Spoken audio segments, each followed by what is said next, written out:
Hello and thanks for watching.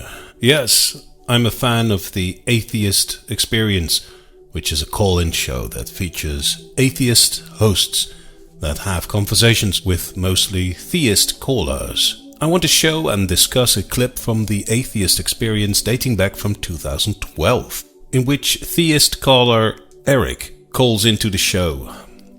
In that episode, the show is hosted by Tracie, Harris and Matt Dillahunty. And Eric calls in because he wants to prove the existence of a god. And one of his main tools to achieve this appears to be the something cannot come from nothing argument. You might know it. 90% of the people who call in have probably never, at least the theists, have probably never studied theology and apologetics. And so Matt has fielded tons of questions, and he also is simply able to ask questions that may be apologetics 101, but the person who calls in doesn't know those answers. Okay, well, shame on them for not studying their own religion. Let me just say this. Now, Eric's plea doesn't start off very well. He basically tells show host Matt Dillahunty that the show doesn't have a level playing field, because most of the people who call in do not properly study their own religion. And of course, if Matt Dillahunty would debate this guy Eric, that would be an entirely different ballgame, because this Eric, so he says, has had many debates and he won all of them. Again, so you think you're going to be converting atheists if we debate? Do I think what? So you don't think that'll be the case if we debate, so are you expecting to lose? I do think that if we debated, when it was done, if a vote was taken, I think that they would say you lost the debate. Okay. But let me ask you, if the formal debates that you've had, do you feel like you lost any of those debates? No. Is that right? And what would the opposing side say, the theist side? Well, they would say I lost every one of them, probably. Really? Okay. Don't you think that that's the way most debates look? Not the debates I've had. From the standpoint of most... Oh, really? Yeah. When I debated George Smith, you can go on the internet and it says that it was very unsatisfying watching an atheist get trounced. Oh boy, from then on, of course, we know this is not going to end very well for Eric. Despite his rather arrogant approach, Eric is given the opportunity to make his case, and he says he is going to prove the existence of God with 7 simple steps. Let's watch. Now, if you'd like, it's 5:01. If you'd like to make a quick argument for the existence of God, a single point that we could maybe address on the show, apart from us just sitting here jousting back and forth about nothing, Sure. That'd be great. Otherwise, I'm going to go to another caller. Sure. No, we can go through. We can run through some stuff real quick on the existence of God. I will just go ahead and give you some real quick points that I think demonstrate its existence, and you can tell me what you think about it. Can you narrow it down to like 1 or 2? I'm going to narrow it down to 7 premises that'll prove the point. They're very quick. They're like brainless. I mean, they're so simple. I believe you'll agree with every one of them. Sure. Okay. Go ahead. Okay. We'll start with premise number 1. And premise number 1 is simply that something cannot come from nothing. I trust you accept that. No, I don't. This is pretty hilarious because Eric here was planning to prove the existence of a god by going through 7 simple steps that Matt Dillahunty and Tracie Harris would surely agree on. And right off the bat he fails. Matt and Tracie, of course, do not accept the very first premise, being something cannot come from nothing. First, let's appreciate the fact that the something cannot come from nothing argument has been debated for centuries now. The concept of from nothing, nothing comes dates back to ancient Greek cosmology and was first mentioned in Aristotle's work called Physics. Throughout the ages, the opponents of this concept have phrased the shortcomings of the concept very thoroughly.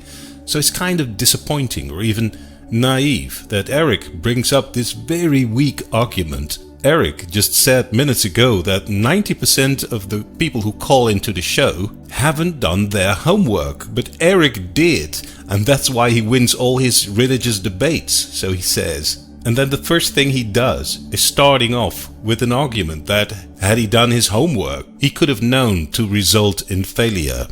The something cannot come from nothing argument is so worn out that I think you can only bring it to the table in 2 very specific situations. First would be if you manage to give a new direction to the concept. that hasn't been discussed before. But Eric doesn't do that. He just repeats the same old silly argument. Or you can bring a weak argument like this to the table if your opponents didn't do their homework. And of course, Tracie Harris and Matt Dillahunty very thoroughly did their homework. So at the moment Eric starts off with this argument, you basically know this is going to end in disaster. Let's continue. Okay, so you're going to, now let's go ahead and do this, Matt. If you're going to go ahead and you're going to reject it, I'm more than happy to have you reject it, but in order to do that, since you're so scientific and so reasonable, you're going to base everything you believe upon evidence. What I want you to do is, if I said to you, Matt, fire does not burn paper, you're going to go ahead and you're going to say, well, you know what, we got a billion examples where fire burns paper. Mm-hmm. Now, you just said that something can come from nothing. I want you to go ahead and give me the scientific examples where something came from nothing. So if you're going to counter the point, simply go ahead and give me the reason and the scientific evidence where you have nothing and something has come from nothing. Can you give me one example where that happened? Are you done now? Yeah. Yeah, because you said something cannot come from nothing, and you thought I would agree with you. And I'm not asserting that something can come from nothing. My position was that I do not necessarily accept that something cannot come from nothing. So let's pause the video again, because it only takes Eric about 30 seconds to make the next mistake. He is now stating that Matt Dillahunty claims that something can come from nothing. And that is not what Matt has been saying at all. Matt was asked if he would accept the statement, something cannot come from nothing. And Matt did not accept that statement. And there are many good reasons to not accept that statement. First of all, looking from a physics point of view, particles actually can kind of come from out of nowhere. It doesn't prove that something can come from nothing, but it might suggest that in some specific cases, even if it's only on a quantum physics level, it perhaps could be possible. But the real problem with the statement, something cannot come from nothing, is that it doesn't really mean anything other than it being a sort of philosophical concept. You see, the statement, something cannot come from nothing, cannot be tested or demonstrated. There is no nothing available in order for it to show its inability to produce something. It's worse. After centuries of debates, there is still no widely accepted definition of a nothing. So Eric would first have to define what he means by nothing, and on top of that, even if we had a nothing available to conduct an experiment on, then how would we know if that nothing cannot produce something? If the nothing we have doesn't produce something during the time we observe the nothing, it doesn't mean that that nothing can not produce something. In this hypothetical example, we have only established that our nothing did not produce something. That doesn't mean it's not possible. You see, I could claim that dogs cannot operate a light switch. So if we now put some dogs in a dark room that contains a light and a light switch, and we wait for a while, and then these dogs do not turn on the light, that doesn't prove that they can't operate a light switch. It only shows that in this particular situation they didn't operate the light switch. So if you use the phrase something cannot come from nothing, you of course should know that you put yourself in a position where you have to defend a claim that you cannot demonstrate in any way. So those are basically the two biggest problems with the something cannot come from nothing argument. First, we have no nothing available to test this claim. And second, if we were to have a nothing to experiment with, then how would we establish that it cannot produce something? These shortcomings of the something cannot come from nothing argument are so well documented on the internet that it's surprising, to say the least, that a man who claims to win all his religious debates uses this silly argument as his opening premise. So let's continue. Do you not understand the difference between I do not accept X and I think X is false? Do you not understand the difference? Yes, I did. Okay, what I said was, I do not accept necessarily that something cannot come from nothing. I did not assert that something can come from nothing. So Eric here confirms that he does understand that not accepting the premise, something cannot come from nothing, does not mean that Matt Dillahunty says that something can come from nothing. And by acknowledging that, you'd think that Eric now should understand that his argument is now falling flat. Unfortunately, Eric is now taking one step back in the debate, and again he's pretending that Matt Dillahunty claims that something can come from nothing. So, Matt and Tracie, correct Eric on this again. And not only that, but keep this in mind, Matt. If we assume that something can come from nothing, then all science goes out the window anyways. We're not assuming that. Science is entirely based upon the law of cause and effect. We're not assuming that. We're not assuming. How many times do I have to explain this? We're not assuming that something can come from nothing. I'm saying that the simple assertion that it is impossible for something to come from nothing is a position that you have not actually justified. So in his next move, Eric tries to put the burden of proof of his own claim on Matt and Tracie, and of course, they are not going to fall for that. If Eric claims that something cannot come from nothing, then that is his claim to prove. The claim can be accepted as soon as Eric produces solid evidence. It's hard to believe that a man who says he has won all religious debates doesn't even understand the burden of proof. How do you prove that something can't come from nothing? Now, do you notice what you just did? Yes, I put the burden of proof on your damn claim. When a Christian calls in and says that there's God, you say, how can you go ahead and prove that God doesn't? When they call in and say, or you ask the question, how can you prove that God doesn't exist? It's not up to Correct. you to argue that God doesn't exist. Correct. I believe it's up to the Christian to prove God exists. Correct. So and in this case, it's not up. Correct. And for the person who's asserting that something can't come from nothing, it is their responsibility to prove their case. Can you do that? If you say there is a pink elephant in the next room, and I say that I don't accept that claim, then I've got nothing to prove because I didn't make any claim. If you want to make your case about that pink elephant, it's up to you to produce the evidence. Not accepting a claim is not the same as making a claim. And it is exactly the same with Eric's premise that something cannot come from nothing. That's a claim, and he first needs to demonstrate the validity of that claim, and only then his opponents can accept that premise. But unfortunately, Eric has been digging his own rabbit hole here. He now wants to move on to premise 2 without Matt and Tracie accepting premise 1.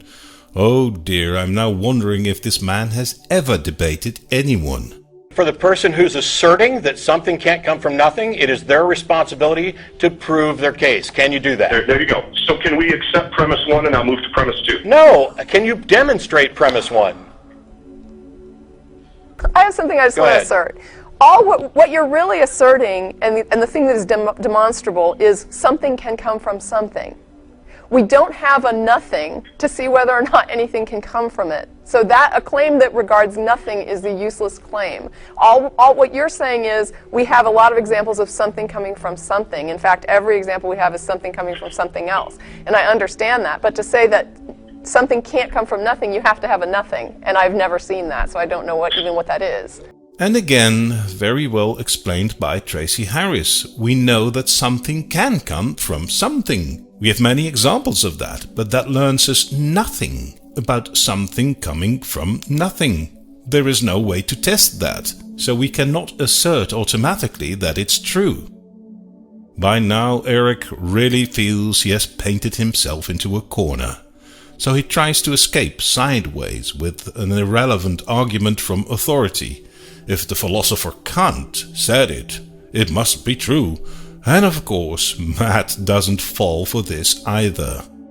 Okay, so if we take Kant said, from nothing, nothing comes. I don't care what Kant says any more than I cared what you said or what Captain Kirk says. As I said before, the arguments stand and fall on their own merits, not on the merits of the individual. And at this point in the debate, it looks as if Eric doesn't even listen anymore to Tracie and Matt, because he keeps asserting that Tracie and Matt claim that something can come from nothing, while they never said anything like that. Okay, but what you're telling me as a rational thinker that logically it makes sense that nothing can produce something. No, I haven't said that at all. I haven't said that at all. As a matter of fact, I've said we can't, and Tracie's pointed out twice now that we can't assess that because you don't have enough. This is really the point where Eric seems to throw the towel in, because he now says he doesn't understand why Matt and Tracie resist Eric's first premise. In other words, Matt, don't you think, though, I don't know why you'd resist this point so strongly. They don't resist it, they just ask you to prove your premise. Show us some evidence, which is one of the key elements of any debate. If you suggest a premise, it's up to you to provide evidence that supports that premise, and that could possibly lead to your opponents accepting your premise. The problem is that your premise is not testable, so no one should accept it. But don't you think at least that the strong preponderance of the evidence would support that something cannot come from nothing? You've never examined nothing, so how can you make any assessment of it?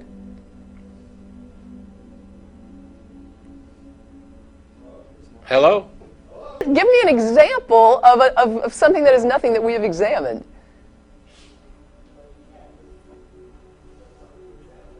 And now Eric has no clue anymore what to do. Gee, you propose an untestable premise, and now you are surprised that people do not accept your premise? Mr. I won all my debates. Let's go ahead and assume that you're going to reject this point. Are you going to go ahead and you're going to go on record as saying that you believe something can come from nothing? No, he has not said that. No, sir. And again, Eric is misrepresenting Matt and Tracie's position. So of course, Matt is now running out of patience. No, sir. And if you twist my words one more time to make me say something that I most definitely did not say and have corrected you on multiple times, not only will I hang up on your ass, but you can forget debating because you're demonstrating an incredible amount of dishonesty. Do you get that? No, I don't think it's dishonest at all, Matt.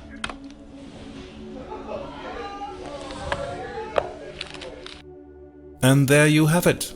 Mr. I won all my debates is completely failing at practicing the basic skills of debating. If you come up with a premise, it should be testable or supported by solid evidence. If not, your premise will not be accepted. And if people do not accept your premise, don't accuse them of claiming the opposite of your premise. You made it very clear. You said repeatedly, I think at least on 3 occasions during that call, you said that is not what I'm saying. Yeah. And I don't know how many more times you have to say that is not what I'm saying. These are very basic rules of any debate, and Eric shows that he has no clue about this. So, perfectly handled by Tracie and Matt. Thanks for watching, and I'll see you at the next video. Bye.